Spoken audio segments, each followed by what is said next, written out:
آپ کو ایگزیما ہے اور جب ایچنگ ہوتی ہے تو کرنے سے خون بھی آنے لگ جاتا ہے، تو نماز کیسے پڑھے؟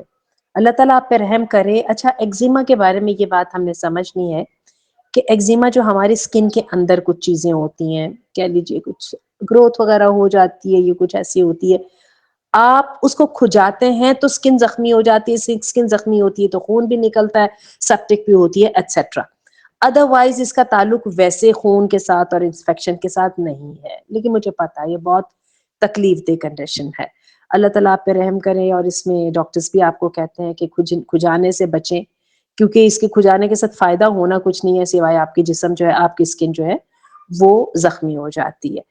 تو کوشش عمل تو کریں کہ اللہ تعالیٰ آپ کو اسی سے رحم کرے، اور جو بھی آپ دوا وغیرہ استعمال کرتی ہیں وہ کریں۔ بلڈ کے اندر، آپ کی باڈی کے اندر جو ایسیڈیٹی بڑھتی ہے اس کے ساتھ یہ زیادہ ہو جاتا ہے۔ جتنی آپ نیچرل خوراک لیں اور سب سے بڑھ کے اپنی ٹینشنز کو کنٹرول کریں تو یہ بھی کنٹرول میں رہتا ہے۔ چلیے جی، یہ بات تو ہوگی، آپ کی کورٹیزول لیول جو ہے نا وہ ہونا چاہیے ٹھیک، تو یہ آپ کی اس کے ساتھ بہتر ہو جائے گا۔ یہ تو تھوڑی سی پریونٹیو میجرز ہو گئی۔ باقی جہاں تک آپ نے کہا نا کہ خون نکل آتا ہے، وہ ایکزیما کا خون اتنا زیادہ نہیں ہوتا، اللہ معاف کرے، کہ جیسے بہہ رہا ہے، وہ خون اتنا ہی ہوتا ہے کہ وہ زخم جو ہے وہ ہرا ہو جاتا ہے تو اس پہ وہ خون آنے لگ جاتا ہے۔ اتنے والے اس ٹائپ کے خون کے ساتھ جو ہے وہ وضو نہیں خراب ہوتا، یا نماز نہیں خراب ہوتی، انلیس کہ جو ہے وہ فلو ہو اور وغیرہ۔ یہ بھی، اور وہ بھی فلو میں آپ کو بتاؤں مینلی وہ ہمارے مینسٹریشن بلڈ کے ساتھ خاص ہے، اگر اس کے ساتھ بھی آ جاتا ہے لیکن اتنی حد تک نہیں۔